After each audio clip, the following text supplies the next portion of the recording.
Thank you, Ambassador, for your time. Yours,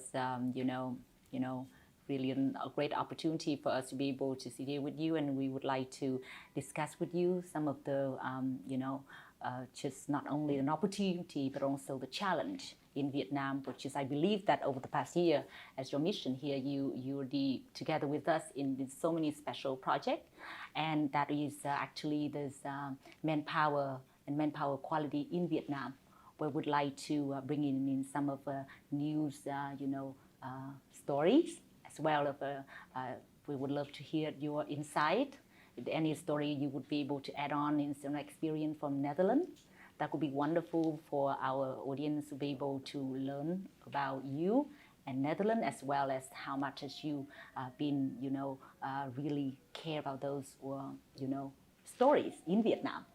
That's amazing. Thank you very much. So let me start with our program. This is an initiative from Respect Vietnam and our partnership.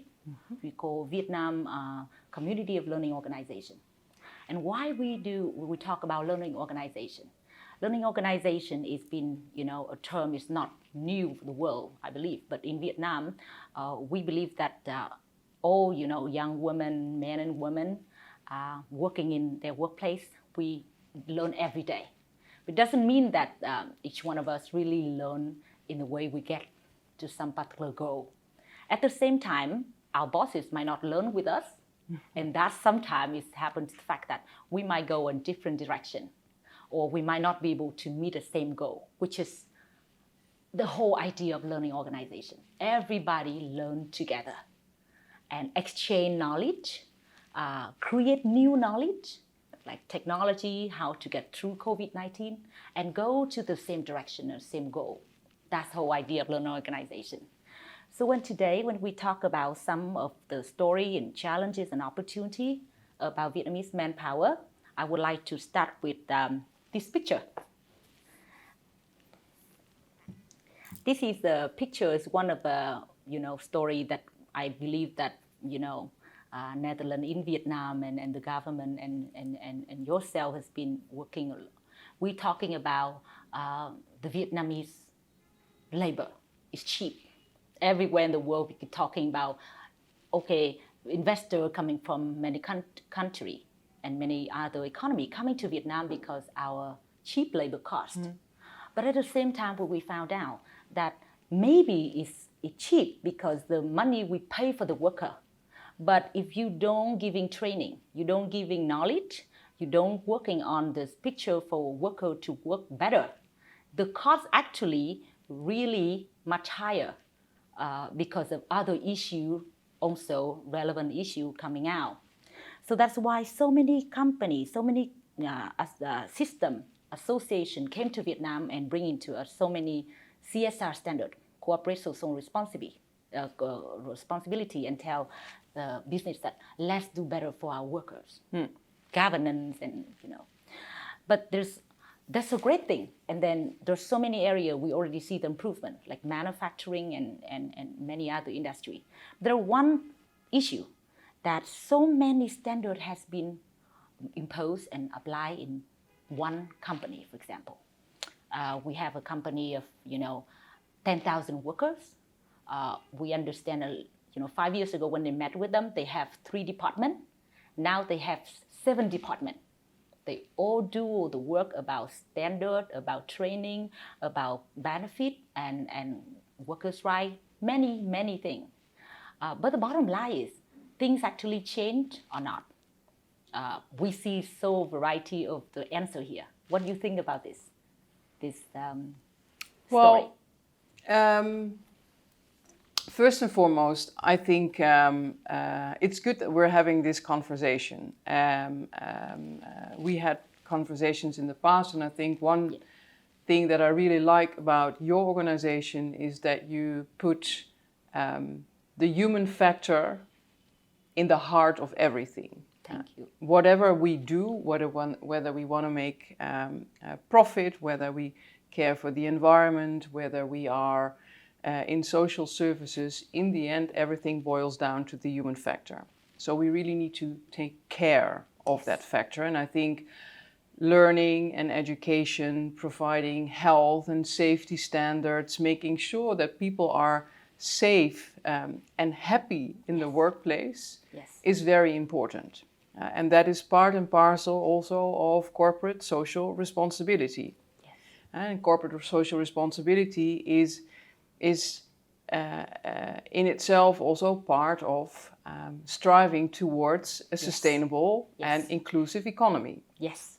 So it is true, I think, that many foreign investors from Asia, but also from Europe or the United States, they are interested in the Vietnamese labor force. And yes, perhaps also because relatively speaking, Vietnamese labor force is cheap. Yes. However, I think if we are truly convinced that we should work towards a sustainable planet where doing business can no longer be done without realizing impact in a positive way or preventing impact in a negative way on people and planet, that we really cannot have price be the defining criterion. And I am not a regular visitor of huge workplaces, but when I look around in my own embassy, other embassies, companies that I visit, factories that I have seen, I see an enormously driven people who are eager to work, eager to learn. And I think if you are a good employer and you invest in the eagerness and the ability of the people, of your people, to actually learn, it will contribute to the productivity of these people, to their work happiness, to their health, to their wealth. Definitely. So investing in people by means of training, lifelong learning, making sure that there's access to health, making sure that men and women can work in a safe environment, I think eventually the investment that you do in that will gain you a lot in the longer run. So that in relation to corporate social responsibility in general. You also talked about learning organizations and employers on the one hand side and leaders of organizations on the one hand side. My philosophy is that everybody's part of the same team. So as a leader, you lead by example. And if you're a good leader, your co-workers, they will follow your example. And the most important thing that you do in the workplace is enable an environment, again, where people feel safe and secure and where they can, in the most optimal way, foster and use their talents, their experience, their knowledge for the purpose of the company, for the purpose of the civil society organization, or for the purpose of a government organization. So when people are happy, when people feel respected, when people feel safe, when people feel that they have purpose, I think the company, whether or the organization, whether private or public, whether super commercial or less commercial, it will thrive better. So I would like to prevent a very sharp distinction between the leadership of an organization and its people, because I think they are two sides of the same coin. Then corporate social responsibility and the enormous amount of standards, criteria, yes, I have heard that before. And I think it is also a fact, because depending on the company or the sector in which you are working, the type of employees that you have, the leadership that you will follow, it might play out differently. But I think implementing corporate social responsibility is a no-brainer anymore. It has to be done. It's a must. So I think it's very important that you, as the leadership of your organization or your company, sit together with your team and talk about how you're going to implement it. Yes. And if there is a joint understanding of the why and the how, I think eventually it will be common practice. Yes. It will be a second nature, and at some point in time, it's not called corporate social responsibility anymore. No, it's the new way of doing business, or the normal way of doing business. That's very true. So, but I think the unfortunate thing, it is still relatively new. We are still in an explorative Yes. phase. Corporate social responsibility is happening on the work floor in Vietnam, but it has impact, and it's part and parcel of a whole value chain. So Yes. we all need to work towards shared standards, standards that have a shared definition that can be understood by everybody wherever he or she is in the value chain, and wherever he or she is or it is in the world. And then it hopefully develops towards being our second nature, Yes. and not the new way of doing business, but the normal way of doing business. Normal way. Yes, Because I really like here that I concept. come back to the fact, corporate social responsibility, it's all about making sure that you take care of your employers or of your employees, you take care of the environment in which you are working, and then you take care of your business. Yes, So definitely. it's a no-brainer. It's no-brainer. Not easy, but a no-brainer. So here you go. Thank you very much. I really enjoy what you're talking about. It's not a new way of doing business, but a normal way. Yeah. So it is still, I see there's so many companies actually doing better and much better from time to time. But at the same time, we seeing some companies, just keep the way it is. I mean, obviously it's not a normal way of working for them. And sometimes they stop doing what they should do. And COVID-19 is one of examples for those who don't want to do the job. They want to take responsibility. Do you think that because their learning process or learning curve is not going up yet, they still not learn well enough? Or why they cannot be better off in this simple, normal way of thinking? Look, I'm not sure that I completely understand the question, but I think if you use a dire situation or a crisis like the pandemic as an excuse Then not to take care of your people, yes. not to take care of the environment in which your company is operating, I think you should lose your license to operate. It has nothing to do with being an organization that is able to learn. Apparently, you are not interested. You don't have the right mentality. So maybe you just want to do business in very short term and then stop. Yeah, but that is the problem, huh? If everybody is oriented in a short-term return on investment, we have no long-term impact. So I get it. Quick money, easy money is very attractive. Yes. But if we are sincere about really wanting to make a change, to make sure that this world is being treated in a respectful way, that we make sure that the growth of our economies is sustainable, and that the gains of economic growth trickle down to everybody, also to the people in the margins. Yes. I actually think that there is no place for quick money anymore. No. We should be seeking serious, high quality trade, high quality investment as drivers for development. Yes. Yes. And any other form of business, it will never go away entirely.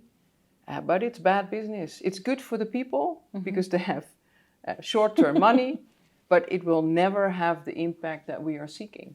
Yes, yes. You get the perfect answer for my question. I mean, basically, what we should do with would think about those people or those company who don't do the job.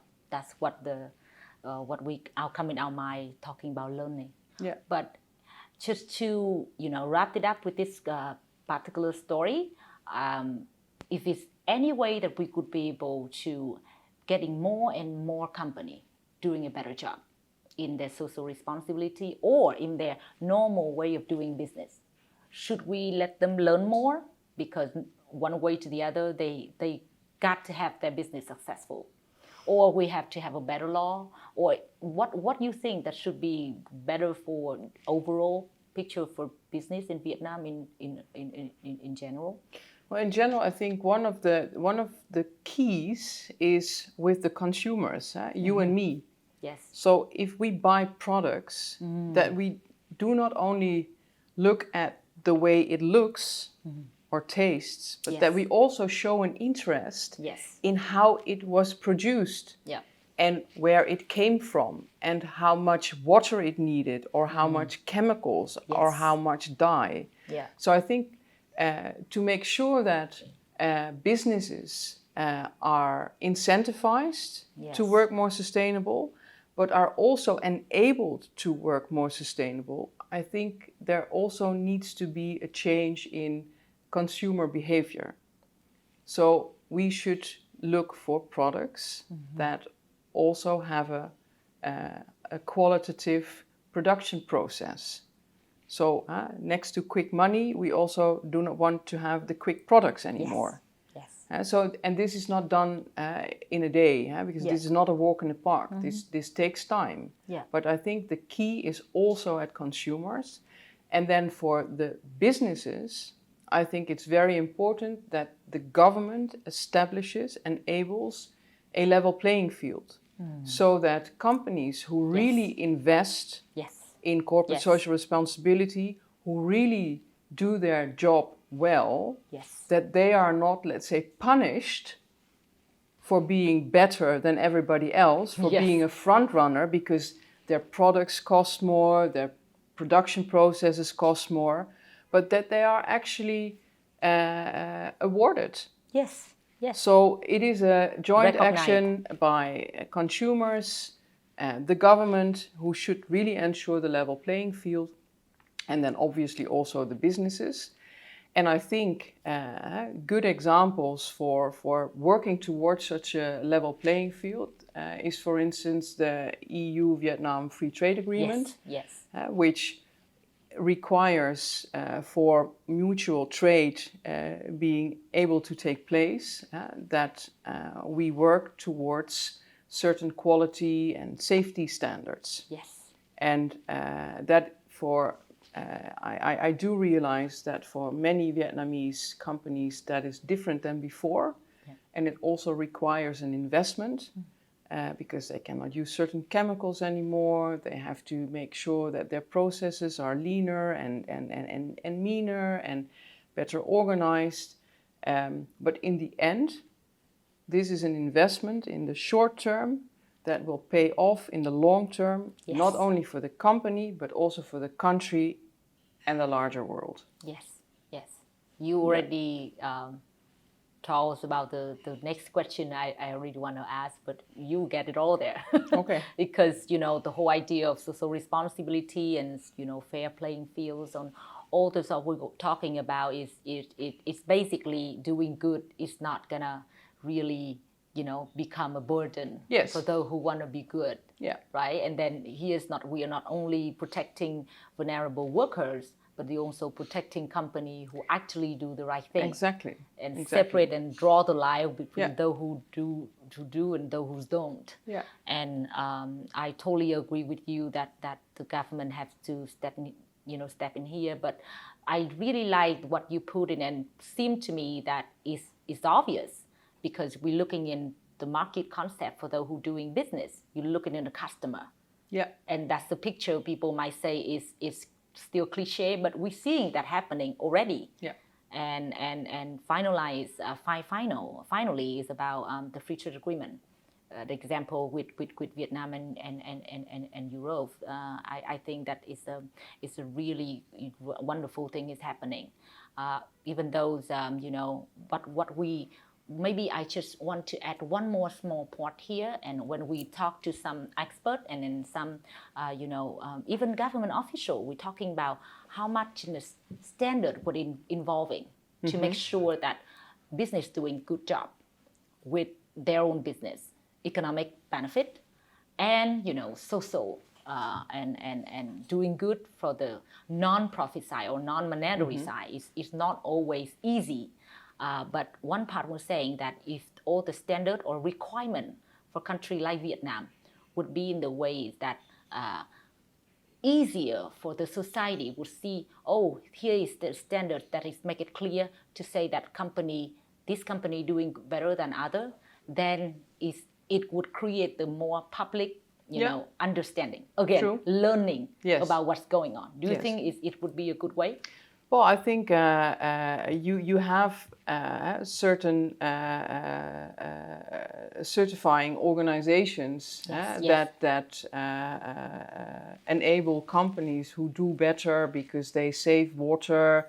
Yes. They produce in an ecological way, or that dye in an environmental sustainable way. When we talk about textiles, that they can be certified using standards. Yes. And when they are certified, they can use, let's say, that certificate to prove to customers that they did their production in the best possible way. Yes. And then it is again up to consumers to award these companies by buying their products. Yeah. And probably, usually, you pay a little bit more. Yeah. But that might then be your investment. Yes. In this make yourself different in the market. Yes, exactly. You can make a difference. Yeah. As a competitive edge. Yeah. Yes. Yes. Yeah. Yes. Yeah. And that exactly the point we're talking about learning. That is the famous saying about learning is that they say that any business or any company or any organization, the learning ability is actually, they say it is the most sustainable competitive edge in the future, which means that you can learn faster and better than your competitor. Yeah. So literally that's what you mentioned. If you do good for your own people, you're good for the environment, that is your competitive edge, and you make yourself different and stands out in the market. And your team, your workers, they will be proud and happy to work for you. But that actually happening now. When people go to, they don't know whenever the future job could be good for them. They're gonna get a good pay on time or anything. But if they heard that company is doing good with the leader, doing the right thing, then what happen? Yes. Then actually, but that is also, or maybe we would good for the first question. I think we would continue with. Okay. Thank you, Ambassador. I think the first part, all of what you already giving us, you already cover most of my question already. Good. It's a natural flow, which makes the conversation, I think, more nice. Yes, and every time you would stop and we would continue with another question, but let's not make it too long. We go back to the second one. It's completely relevant to the very final insight you just share about setting an example in an organization, in a company, where the boss actually have to show that they good. I remember some company they call the boss is actually a brother. In Asian culture, they call you have to act like a brother, big brother, who take care of other people, who know where need to go to have a vision, but at the same time, you make sure that people underneath you understand and following your example. So your point underneath, very final one, is really important. And then that leads me to the next question with story of sexual harassment, at least in Vietnam, which is not new, but it's getting, growing at it, because we know that this concept has been introduced by a lot of organizations, including government like Netherlands, but in Vietnam with those different projects. And we understand that it's getting more for the public that it should be happening in Vietnam. it's a bad thing. Yes. Like people don't like it happen. But at some point, it's not easy. If you look at in this picture, this is the story in a company whose basically the governance itself was actually come between the lowest level to the little higher up to the HR manager. If there's any sexual harassment actually happening in the workplace, but it's not go up to the top, right? Where the top might be, one of one who actually create the problem. Yes. So what do you think when you look at in this comic? What do you think is that truly happening, not just in Vietnam or anywhere else? And what is the good thing we have to learn now in order to make it, happen faster and in the better way to actually end this? Well, sexual harassment and sexual misconduct is not a typical Vietnamese thing. I think it's happening all over the world. Yeah. So it also happens in the Netherlands. And I think worldwide we have seen a number of examples of sexual misbehavior in sports. We have currently a case in the Netherlands that sexual misconduct took place in a very popular TV program, and obviously it's horrible. Yes. And earlier we were talking about the fact that workers or people in general, they can only thrive when they feel safe and secure. Right. And I think one of the most important responsibilities of company leaders or organizational leaders is that they make sure that everything is in place to make workers feel safe and secure. Right. So that is on the one hand side, that these are rules of engagement. Yes. But it is also, apart from the rules, there also needs to be a practice. Mm-hmm. So, for instance, the Ministry of Foreign Affairs of the Netherlands has very high integrity standards. And leaders, managers, directors, director generals, ambassadors, we are upholded to the highest level of integrity. Yes. And we are expected to lead by example. Mm-hmm. So, and this is an issue that we discuss every year with our bosses during our performance interviews. And we also ensure that if people feel unsafe on the work floor, that they have opportunities to escalate that, to communicate about that. So there's always, in every organization or in every department, there is what we call, I think a good translation would be a person that you can trust. Yes. In case you are feeling insecure or unsafe. Yes. Or if you feel that integrity is being hampered. So we are very, very, there's a zero tolerance about that. That's really so rules, regulations, but also in practice, zero tolerance. Mm. And as regards integrity issues, as well as misbehavior and sexual misbehavior. Does that mean that it does not happen? No, unfortunately no, because human beings are human beings. Yep. But at least we try to manage it, to prevent it. And we also encourage people to speak up about it. Yes. Either victims or people in the vicinity of victims. So if you see it, you don't keep it to yourself, you talk about it. Yes. So what is happening in Vietnam, I think it's very good that in the new labor code, yes, there's a number of articles that yes, address yes. Very strong, sexual misconduct. Yes, very strong about how this misconduct will be Yes. treated. Sometimes including firing and termination of contract if the situation happen. Yes, but it's also very important that I think now it is that it is now also established what sexual misconduct is. Yes, yes, because it's happening. This interview is also about learning. Yes, I think it is very important, yes. and then we go back.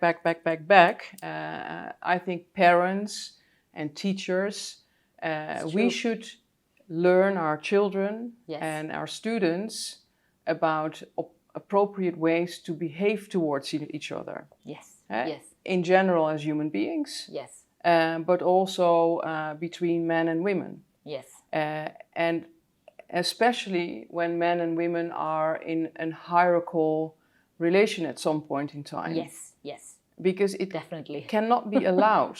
Yeah. Not in an equal hierarchical relationship, nor in a hierarchical relationship. Yes. So I think a good development that it is now in the labor code. Yes. Sexual harassment on the work floor. But I would also say it should also address sexual behavior in the vicinity of the work floor. Yes. So not only between office hours and in the office. Yes. But if your colleague or your boss harasses you outside office hours or outside on the parking lot, that's exactly the same. Yes. And it cannot be tolerated. Thanks to your mention, I think it's important, and think we will need to go to that initiative later on with company really start to have manager and their own worker really invested in their time of teaching their kid at home from 0 to 16. All this behavior, all the mindset about good or bad, what you can do, what you cannot do is right there. So maybe it's some sort of a social responsibility that companies should do for their own worker and for their own future generation. I think that's something that's really hope like you have more company doing that. But for now, I think what we are trying to do, and I want to hear it from you, whether it should be the right way to go, where we mainly handling the situation right now, which means current workforce. And current business situation and culture, corporate culture, where we think that mainly the reason why many good companies still love to do it right. Mm-hmm. The main thing is they don't know how to. And I met just some big company, they know that it's right thing, they do go through all the training, they know it's right, but how to do it? So we actually have a number of activity and you realize that mainly because most of the guidance that people get from is how to do it good by this much thick of standard and regulation. And then at the same time, people still busy work their job. Mm-hmm. If you would be able to make it simpler and very much focus on the main message, and then invested in tools or procedure, especially invested in people. We remember we have, a program that making sure that 200 workers voting for 5, we call it the ambassador back then, workplace ambassador, who they trust the most to handling this situation when it happened, sexual harassment and sexual assault. And they did. Yes. And it happened. And then we're giving them tools to make sure that all the vague and blur and gray areas would be off. And then how to identify the problem, how to solve it in the good manner, and of course in the right time and make it faster than normal. But interestingly, when we actually put into practice, the 5 ambassadors find it a difficult time because they have to share their time with other jobs, which is more a priority. So the message is to bring to the company here is not only they giving people some power, but also resources, the time to make sure that they could be able to do the job when it happened. Yeah. So what we has been building is make sure that there is some sort of communication flow in a simple way, mainly in picture, comics, and infographic that make people in one organization, effectively understand the policy, Yes. Anti-sexual harassment policy in the faster way. That sounds excellent. What do you think about that? I think I think it's good, but I think it's very important that you properly explain also what is sexual harassment. Yes, yes. What might be a comfortable arm on your shoulder might be very uncomfortable for someone else. Yes, yes. And that someone else should be allowed to speak up about it and say, hey, I'm not comfortable with that. Yes. Please don't do it. Yes. And that should then be respected. Yes. And so I think pictures explaining and posters explaining things, I think that is a good start. But you also should have a conversation about it. Right. And the management should be involved. Yes. Set an example. Yeah. Yeah. So I would say, you don't obviously, if you have an annual performance interview, you should talk about or an annual performance interview, or you have a talk with your shareholders or your investor. Make it part and parcel of the conversation. Yes. What about sexual harassment on your work floor? What did you do to prevent it? How did you engage with your workers? Do your workers, did you establish an integrity officer where people can go to? How often do you talk to your integrity officer? Yes. So if the answer is 0, I would say no bonus. If the answer is, I sit together with the man or the woman who is the integrity officer 3 times per half year or 5 times per year, that's fine. Yes, yes. So you make it part of,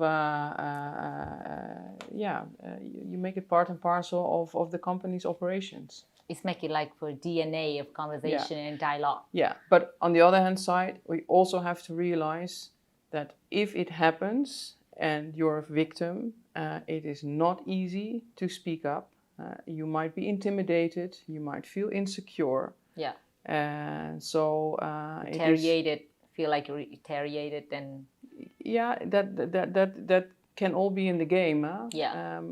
Because sometimes sexual harassment is predator behavior. Yes. So and it should not be tolerated. But when it happens for the victim, it is usually very, very difficult to speak up and out. So definitely, yes. That's also in so many projects that we're seeing now. Right now, even victim doesn't want to even talk about it because they don't see there's any protection out there, and even they talk about it, they see the consequences later on them, not on others. Yeah. But that's why we encourage company or organization to do the good thing.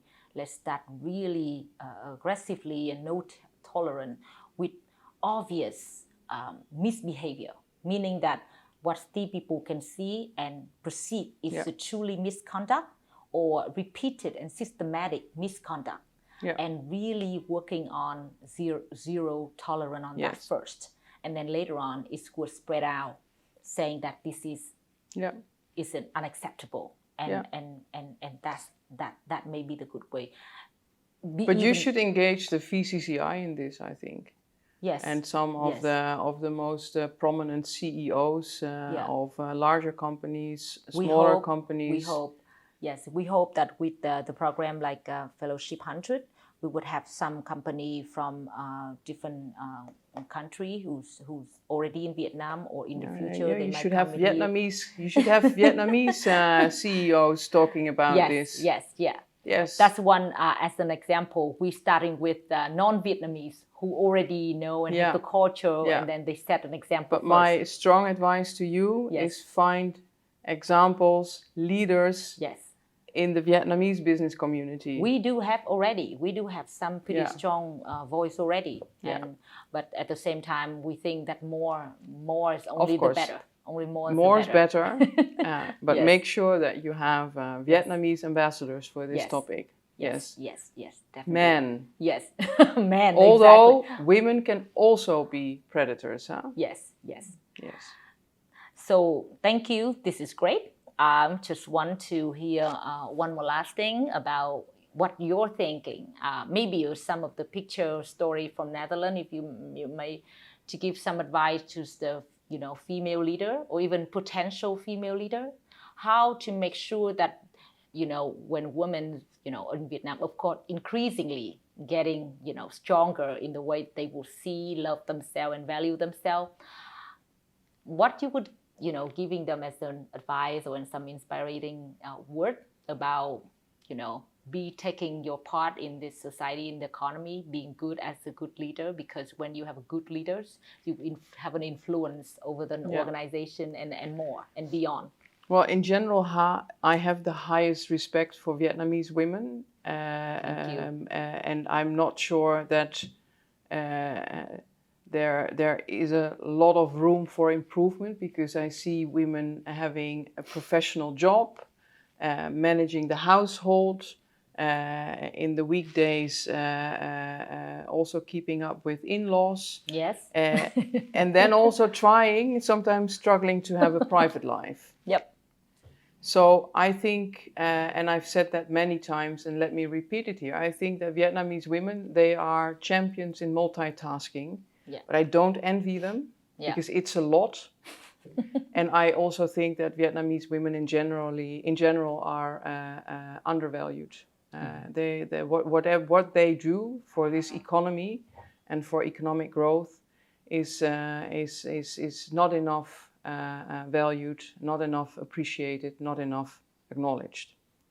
So what I really hope for the Vietnamese women is that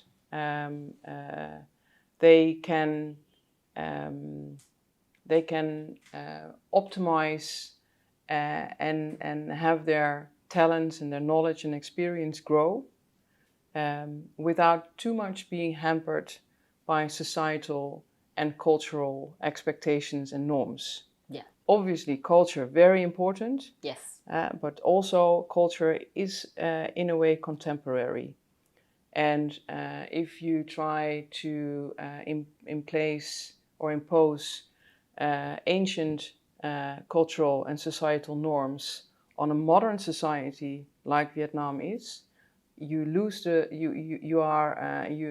run the risk of losing out, because women are half of the population. Right. And you should use that part of the population to its fullest. And Vietnamese women are very strong, powerful people. So I wish them the best. And I learned a lot from them in the past 4 years. Thank you so much. This is very nice. This is very encouraging, even for myself. I mean, anytime we heard about and we could be able to hear about, mainly working with you and other leaders, and then get encouragement together, like we women helping each other. I think that to make it short, there's so many things we still need to learn. I mean, if we'll be able to be strong as we plan to do, and we is that okay? Thank you for I think it's more of like your an encouraging words that as always towards Vietnamese women, including me, myself, and so many women out there. And I would like to say that maybe we still need to learn a lot, because maybe being strong is not enough. We need to learn better. Maybe sometimes we talk to ourselves, learn smarter, learn with some purpose, some goal. Because like you just mentioned it, there's so many dimensions we have to go through in order to make ourselves available and be happy at home, at the workplace, and then it's been so many things to study out there. So I just want to say thank you for what you've been doing for Vietnam, for Vietnamese women in general, and for some particular program that the embassy is having in Vietnam over the past years.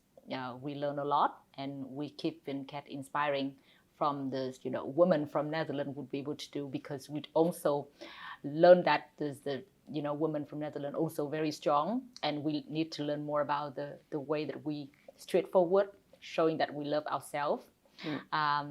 So with that, I just want maybe a few second from you to you really talk about this Fellowship 100, the program that we would love to give coaching fellowship for about 100 female leader or potential female leader, because we think that how we learn about anything which is discussed, which is do you think it's in the good initiative to go? And if you have some advice for us, please let us know. Well, I think the initiative obviously is a good one. You need to, the best way to learn is by listening carefully, looking carefully also to what other people are doing. Yes. So learn from each other, encourage each other, inspire each other. I think that's a very good idea, and it can only add to what the women entrepreneurs or the women leaders already have. So it's value added and an absolute good investment. So I would say go for it. Thank you. And make sure that women know where to find each other. I think that's the most important thing. Yes. Yeah. Thank you so much. We have to find each other, because when in the end of the program, we could record the story, hopefully 100 story, to share with you, even you is in Netherlands or anywhere in the world, and keep having your encouragement. Yes. Thank you so much for joining us, and wish Gladly you all done. the best. Thank you. For you whenever you are, and please come back anytime, and because you will be very missed in Vietnam. Thank you very much. Xin cảm ơn. Thank you.